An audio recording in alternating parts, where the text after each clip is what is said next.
그 각각 회개하여 제상을 받으라. 그러면 성령을 선물로 받으리니 라고 사도행전 2장 38절에서 이제 베드로가 이렇게 설명하지 않습니까?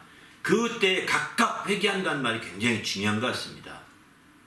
모계가 아닙니다. 공동으로 성령 받는 것이 아닙니다.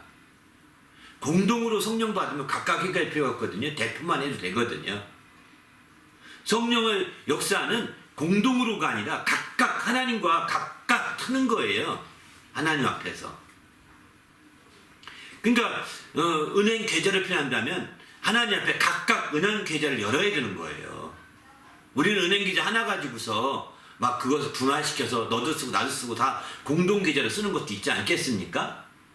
이렇게 성령의 역사는 그렇게 진행되지 않습니다. 성령의 역사는 각각 회개해서 하나님 앞에 직접적으로 계좌를 트고 그 연결돼야 되는 거죠. 그러니까 나도 그 하나님 앞에 직접 각각 회개해서 하나님 앞에 직접 1대1 관계로서 성령의 역사, 성령의 관계가 터져야 되고, 아들도 하나님의 그 1대1로 하나님과의 각각 회개해서 1대1로 하나님 앞에서 계좌 성령 역사의 관계가 터져야 되는 거죠. 손자도 마찬가지죠. 이렇게 하나님 앞에 각각 회개해서 제산받아서 성령의 선물로 받아서 성령과 관계가 터져야 되는 겁니다. 뿐만 아닙니다. 100년 전에 선배도 그렇게 해야 되고, 앞으로 20년 후에, 아니 수백 년 뒤에 나타날 후손들도 마찬가지 그렇게 해서 성령과 각각 회개해야 되는 거예요. 아, 우리 조상이 성령 받았으니까 나도 성령 받은 조상의 자손이니까 성령이 내게 있어요. 응? 피는 이렇게 상속이 되지만 성령은 상속이 안 됩니다. 피는 유전이 되지만 성령은 유전이 되지 않습니다. 우리 신앙은 유전이 되지 않습니다. 각각 신앙을 가져야 됩니다. 우리 신앙은 각각 회개해서 신앙을 가져야지, 우리 신앙은 상속되거나 유전되거나 이어서 되지 않는 거죠. 이거 심각한 문제거든요. 많은 사람들은 그냥 우리 아버지가 좋으니까 아주 아닙니다. 그 조상들이 기도해서 한두 가지 혜택 보는 건 있을 겁니다. 당신이 안 믿어도. 안 믿어도 혜택 볼 수는 있긴 하겠지만 그 정도지 신앙이 상속되는 건 아닙니다. 성령이 상속되는 것이 아닙니다. 그 성령을 선물로 받으려면 각각 회개해야 된다라고 강조하는 것이 바로 그런 부분인 거죠. 그러니까 예수님이 또 한 가지 알 수 있는 전형적인 근거가, 성령은 각각 회개라는 것은 예수님은 이미 침략받고 올라올 때 성령을 받으셨지 않습니까? 성령이 비둘기같이 임하는 걸 보았다고 그랬거든요. 그러니까 예수님은 성령을 이미 받으신 바가 된 거예요. 그런데 우리에게 나가 이미 성령을 받았다, 침례받고 내가 올 때 성령이 비둘기같이 내려온 것을 침례요한도 보았다, 침례요한도 증거하지 않았느냐, 침례요한이 그런 증거한 내용이 요한복음에 나오잖아요. 침례요한도 알지 않느냐, 그러니까 내가 받은 거 믿어라, 나를 믿으면 내가 성령을 줄게, 나눠줄게, 이렇게 하지 않았습니다. 각각 회개해서 예수님께 계좌 트는 것이 아니라 아버지께 계좌를 열어야 되는 거죠. 예수님에 붙어서 예수님이 받은 성령을 분화시켜 주는 게 아니거든요. 예수님이 받은 성령을 상속시켜 주는 게 아니거든요. 예수님이 받은 성령을 이렇게 연결시켜 주는 게 아닙니다. 그러니까 어떤 사람이 성령을 성령 받고 싶다고 해서 그 목사님이나 전사님이 막 도와줘 성령 받게 했습니다. 그러면 그 성령은 바로 그 목사님이나 도와준 전사님의 그 성령을 분화되어 받은 게 아닙니다. 그렇게 나누어서 성령 받은 게 아닙니다. 만약에 그렇게 받은 성령을 공동으로 받는 거거든요. 그렇지 않습니까? 팀 공동으로 받는 거죠. 그렇게 받지 않고 각각 회개해서 하나님으로부터 받는 겁니다. 하나님으로부터 성령이 이렇게 그게 각각 회개. 그러면 성령을 선물을 받으리라고 약속했다는 거예요. 이것은 바로 그 39절에 보면 이것은 모두 먼데 사람에게 다 약속한 거라는 거예요. 우리뿐만 아니라. 여기서 먼데라는 것은 땅 끝까지 있는 먼데도 되지, 공간적으로 먼데도 되지만 시간적으로도 먼데도 마찬가지고, 시공간적으로 먼데, 시간적으로 먼데는 지금 이 시간에도 약속한 거라는 거예요. 아버지 하나님께서. 하나님이 약속이거든요. 또 공간적으로도 예루살렘과 먼 지역에 있는 사람들 똑같이 약속된 거라는 거예요.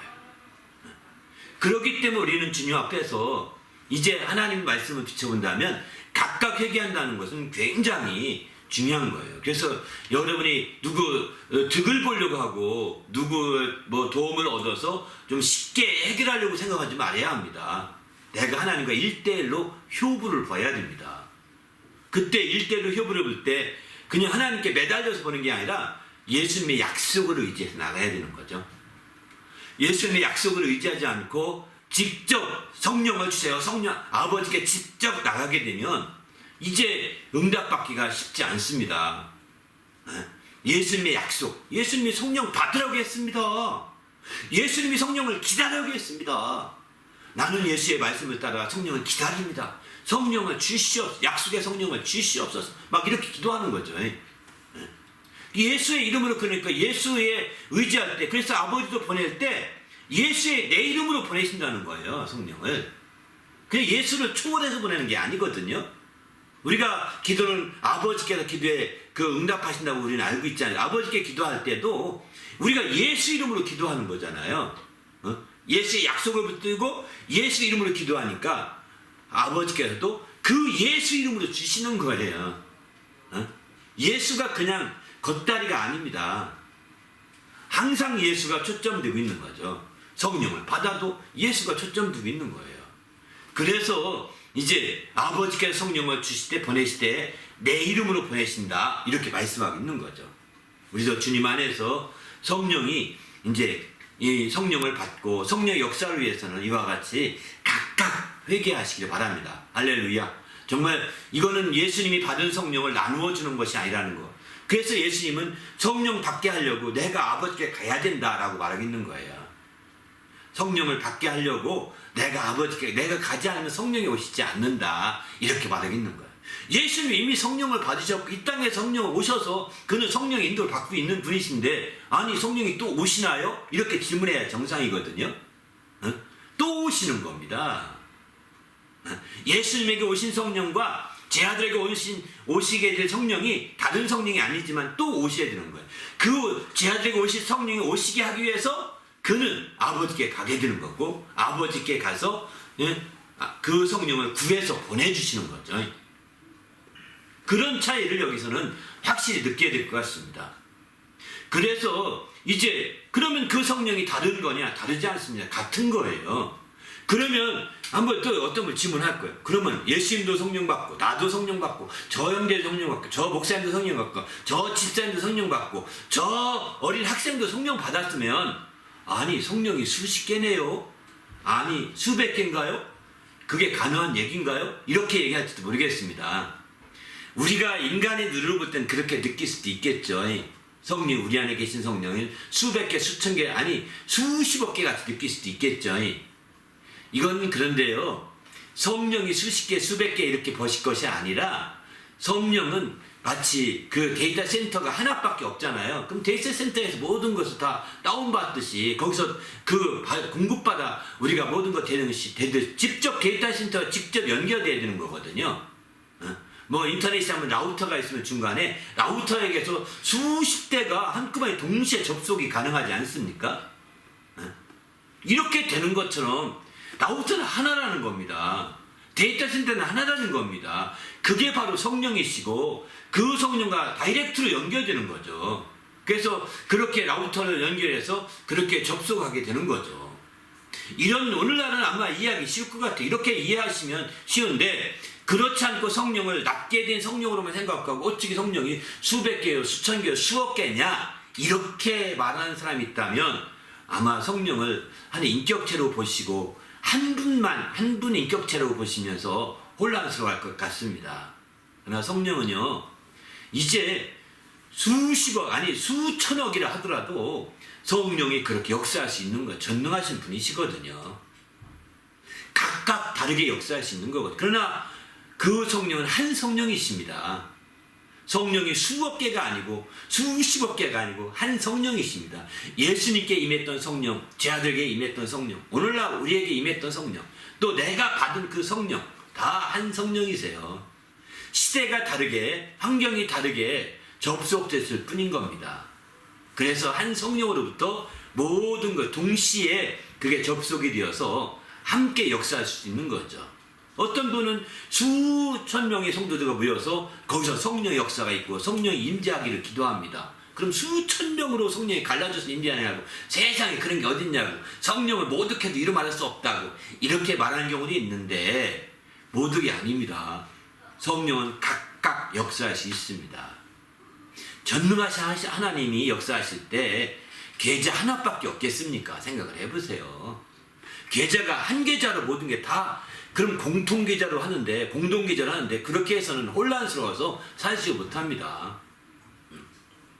그러니까 이 성령은 한 성령이 역사가 수갈래로 동시에 접촉하는 인터넷 시대와 똑같은 무선으로 접속되는 겁니다. 그렇게 성령 역사를 각각 경험하고 성령을 받게 되는 거죠. 그리고 성령의 인도를 받아서 우리가 성도로서 참된 길을 가게 되는 거죠. 이런 정말 멋진 신앙생활 되시기 바랍니다. 오늘날은 그래서 옛날에 저도 그게 이해가 안 됐습니다. 참 각각 성령이 수십 개로 보이는데 어떻게 이해되지? 저도 이게 고민이 있었는데 이거 계속 기도하면 누구 질문해도 대답을 제대로 못하더라고요. 전능하니까 가능하니 믿어 이렇게만 얘기하더라고요. 전능하니까 가능하니까 믿으라고, 무조건 믿으라고, 성경 말씀대로 믿으면 돼 이렇게 밀어붙이기만 했는데 어느 날 무선 인터넷이 되고 이렇게 한 그 서버에 계속해서 모두가 이렇게 함께 하는 걸 보면서 이런 한 서버에 수십 개, 수백 개가 동시에 접속되는 이런 것들을 보면서, 물론 더 많을 때는 서버 용량이 작으면 다운되기도 하죠. 서버가, 그죠? 서버 용량이 크게 되면 다운되지 않고 막 더 수천, 수백, 수만, 수십만이 막 해도 문제가 없습니다. 다운되지 않습니다. 바로 하나님의 성령의 서버는요, 60억이 동시에 접촉해도 문제가 없을 만큼 최고 용량이라고 보시면 됩니다. 할렐루야. 다운되지 않습니다. 그러나 한 성령이고 한 성령의 역사이기 때문에 우리는 거기서 어떻게 누가 접속해도 같은 성령 역사를 경험할 수가 있는 거죠. 할렐루야. 우리가 경험한 성령 역사는 예수님이 경험했던 성령 역사와 다르지 않습니다.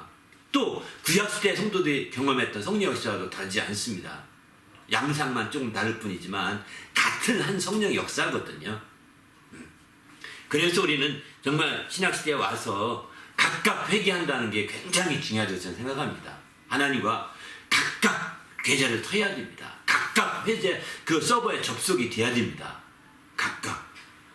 그렇게 접속되기 전에 필요한 건 뭐냐? 회개해서 죄상을 받아야 되는 것입니다. 그래야 여러분 접속하려면 여러분이 비밀번호를 넣고 또 여러 가지 또 물어보지 않습니까? 또 중요한 서버일수록 여러 가지 그 과정이 있지 않습니까? 이런 게 과정을 걸쳐야 들어갈 수 있거든요. 그 서버에요. 그런 것처럼 각각 회개하고 죄산 받는 게 가장 중요한 비밀번호입니다. 이 서버 접촉에.